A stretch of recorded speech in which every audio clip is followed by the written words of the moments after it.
Because that's what I went through the first year.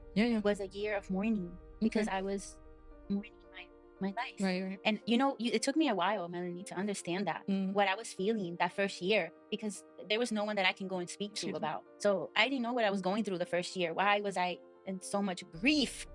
Why I was feeling that. And it wasn't until afterwards, when I started to do my study, just like you're doing now, that I discovered that I was going through mourning. Because I was mourning that whole entire life. I didn't have it anymore. It's really chaotic. It's your first time going through this traumatic event. You're trying to understand. Yeah, you don't have words. You just don't. You don't have words for it. Yeah. And then people are asking you for information about what you're going through, and you don't have words for it. Right. You do not have words I can honestly say I was in a really, really dark space. Yeah.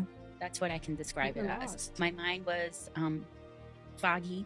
I couldn't think. I didn't have the right words. You see that I speak now the way that I speak. I was always like that. But during that time, it was gone. I couldn't have those words to flow like that. Right. I'm telling you, I couldn't think. That's like the scariest moment of my life. Not being able to process going through that.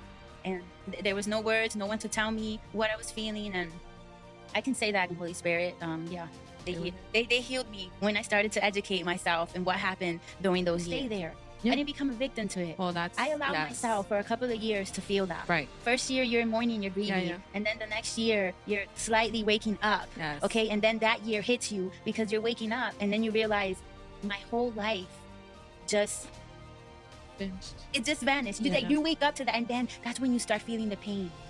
That's when you start feeling the pain, the agony. And that's when you start to cry. That's when you have your sad moments. The first year, you're just numb. It's like you're in denial. Not in denial. No, but you you're are. Like you're just like, you are. Like it's not even happening.